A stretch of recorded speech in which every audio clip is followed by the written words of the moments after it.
BNP সব জায়গায় রাজনীতি করতে চায় না, বলছেন আবুল কালাম আজাদ।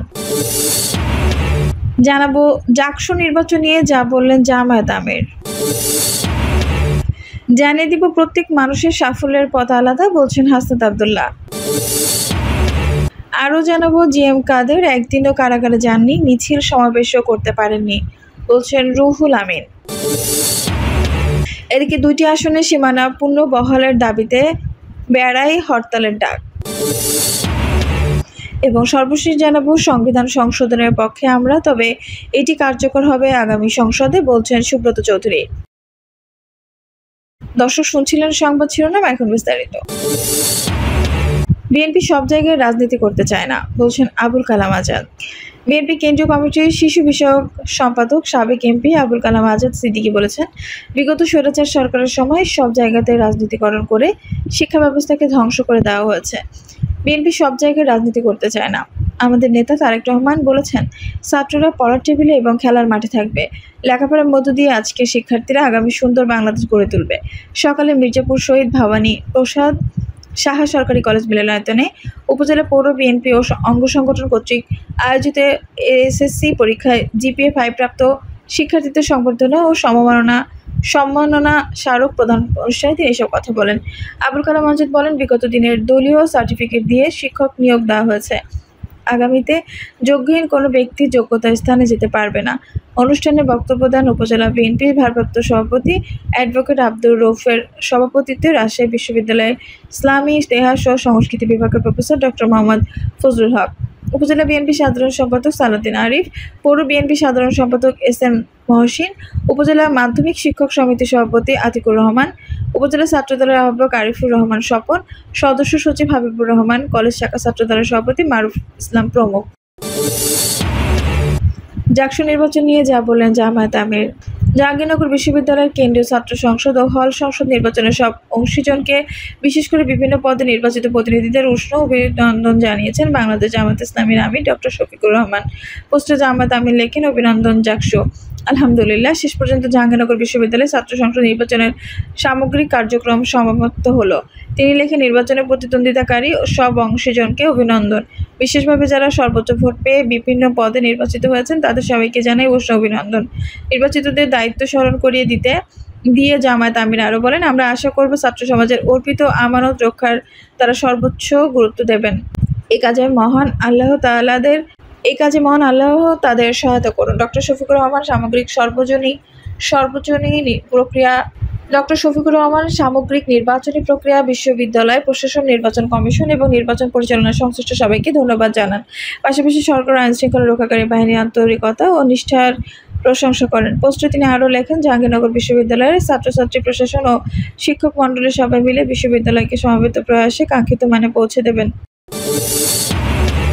আমরা তাদের কাছে এই প্রত্যাশাই করি। প্রত্যেক মানুষের সাফল্যের পথ আলাদা, বলেছেন হাসনাত আব্দুল্লাহ।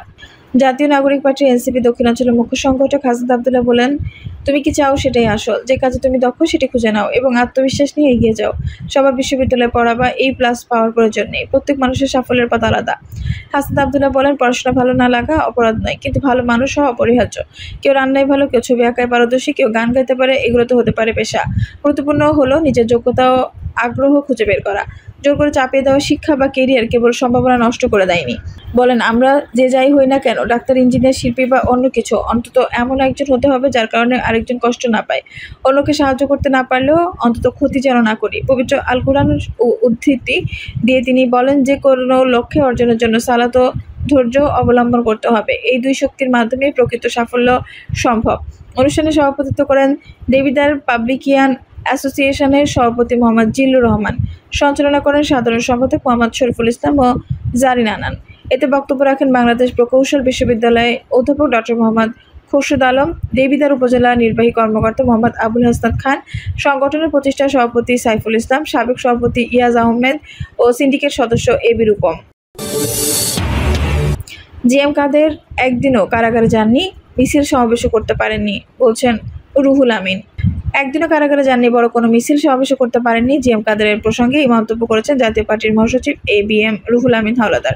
তিনি বলেন, গত বছরের জুলাই আগস্টে গণঅভ্যুত্থান তথা জুলাই বিপ্লব এবং সাম্প্রতিক ডাকসু নির্বাচন রাজনৈতিক দলগুলোর জন্য বড় শিক্ষা। তার ভাষায়, রাজনীতিতে যদি দম্ভ, অহংকার, জিঘাংসার চর্চা থাকে তবে পতন অনিবার্য। শনিবার সকালে রাজধানীর গুলশানে জাতীয় পার্টি ঢাকা মহানগর দক্ষিণের নেতাদের সঙ্গে এক মতবিনিময় সভায় হাওলাদার এই মন্তব্য করেন। তিনি বলেন, মানুষের মন জয় করতে হলে ভালোবাসা দিয়ে জয় করতে হবে। আস্থা ও বিশ্বাস অর্জনের জন্য সময়োপযোগী ও গঠনমূলক রাজনীতি প্রয়োজন। ABM রাহুল আমিন হাওলাদার আরও যোগ করেন যে রাজনীতিতে থাকবে না কোনো ব্যক্তিস্বার্থ, থাকবে কেবল দেশ ও দেশের মানুষের কল্যাণ। সে রাজনীতি টিকে থাকবে। জাতীয় পার্টির মহাসচিব মনে করেন, ডাকসু নির্বাচনে মানুষের ভালোবাসার জয় হয়েছে। তিনি বলেন, এই অভিজ্ঞতা থেকে শিক্ষা নিয়ে আগামী দিনে রাজনৈতিক পরিকল্পনা সাজানো প্রয়োজন। তিনি বলেন, আগামী দিনে পল্লীবন্ধু এরশাদের জাতীয় পার্টিকে দেশের সকল মানুষের কাছে নিয়ে যেতে হলে ভালোবাসাকে ছড়িয়ে দিতে হবে সর্বত্র। কর্তৃত্ববাদ পরিহার করে দলকে নিয়ে যেতে হবে তৃণমূলে। যদি মানুষের ভালোবাসা অর্জন করা যায় তাহলে জাতীয় পার্টিকে এদেশের মানুষ আবারও ভালোবাসবে, আলিঙ্গন করে নেবে। তিনি উল্লেখ করেন, ৩৫ বছর আমরা রাষ্ট্র ক্ষমতার বাইরে জেল, জুলুম ও নির্যাতন সহ্য করেছি। মাঝে মাঝে রাজনৈতিক কৌশলের কারণে অন্য কোনো দলের সঙ্গে বন্ধুত্ব হয়েছে, ভবিষ্যতে হতে পারে, কিন্তু দলীয় প্রতীক লাঙল আমাদের নির্বাচিত নেতৃত্বের হাতেই থাকবে। রুহুল আমিন হাওলাদার দাবি করেন, জিএম কাদের ভাই সূত্রে এরশাদের দলের চেয়ারম্যান হলেও একদিনও কারাগারে যাননি, বড় কোনো মিছিল সমাবেশ করতে পারেননি। হাওলাদার বলেন, জাতীয় পার্টি সব নিয়মে মেনে সম্মেলনে সম্পন্ন করেছে এবং এখন চেয়ারম্যান আনিসুল ইসলাম মাহমুদের নেতৃত্বে লাঙল প্রতীক থাকবে। 2টি আসনের সীমানা পুনর্বহালের দাবিতে বেড়াই হরতালের ডাক। পাবনা 1 ও পাবনা 2 আসনে সীমানা পুনর্বিন্যাসের সিদ্ধান্তের বিরুদ্ধে উত্তাল হয়ে উঠেছে বেড়া উপজেলা। এ বিষয়ে সর্বদলীয় সংগ্রাম কমিটি আগামীকাল রোববার উপজেলার সকাল সন্ধ্যা হরতালের পাশাপাশি সড়ক ও নৌপথ অবরোধ ঘোষণা এসেছে।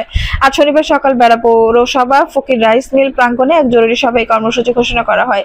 সভায় সভাপতিত্ব করেন সর্বদলীয় সংগ্রাম কমিটির আহ্বায়ক ও বেড়া পৌর বিএনপির সভাপতি ফজলুর রহমান ফকির।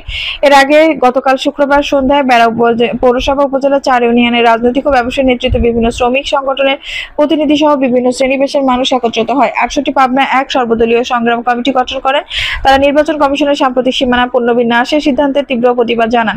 কমিটির নেতারা জানান, পাবনা জেলার মোট 5টি সংসদীয় আসন রয়েছে। এগুলোর মধ্যে স্বাধীনতার পর থেকে পাবনা 1 আসনটি পুরো সাঁথিয়া উপজেলায় এবং বেড়া পৌরসভা ও 4টি ইউনিয়ন নিয়ে গঠিত ছিল। অন্যদিকে পাবনা 2 আসনে বেড়া উপজেলার বাকি 5টি ইউনিয়ন পুরো সুজানগর উপজেলার সঙ্গে যুক্ত ছিল, কিন্তু নির্বাচন কমিশনের নতুন সিদ্ধান্তে সাঁথিয়া উপজেলাকে এককভাবে পাবনা 1 আসন এবং বেড়া ও সুজানগর উপজেলাকে মিলিয়ে পাবনা 2 আসন হিসেবে চূড়ান্ত করা হয়েছে। এই সিদ্ধান্তে ক্ষুব্ধ হয়ে উঠেছেন বেড়া উপজেলার মানুষ। বক্তাদের অভিযোগ, এই সিদ্ধান্ত মূলত একটি রাজনৈতিক দলকে সুবিধা দিতেই দেওয়া হয়েছে। সংবিধান সংশোধনের পক্ষে আমরা, তবে এটি কার্যকর হবে আগামী সংসদে, বলছেন সুব্রত চৌধুরী। গণফোরামের ভারপ্রাপ্ত সভাপতি সুব্রত চৌধুরী বলেছেন, সংস্কারের নামে বিদেশি কিছু নাগরিক এনে আমাদের সবক দেওয়া হচ্ছে। গণফোরামের পক্ষ থেকে আমরা যাচ্ছি তাদের সঙ্গে আলাপ আলোচনা করতে। আপনি বলেছেন সংবিধান পরিবর্তন করে দেবেন, এটা সম্ভব নয়। সংবিধান সংশোধন ডিক্লারেশনের মাধ্যমে হয় না। ভবিষ্যতে যারা সংসদে যাবেন এটা তাদের কাজ। সংবিধান সংশোধনের পক্ষে আমরা, তবে এটি কার্যকর হবে আগামী সংসদের মধ্য দিয়ে। শনিবার দুপুরে জেলা শহরের KFC রেস্টুরেন্টের হলরুমে গোপালগঞ্জের জেলা গণফোরামের আহ্বায়ক কাজী মেজবাহ উদ্দিনের স্মরণ সভায় প্রধান অতিথির বক্তব্যে সুব্রত চৌধুরী এই কথা বলেন।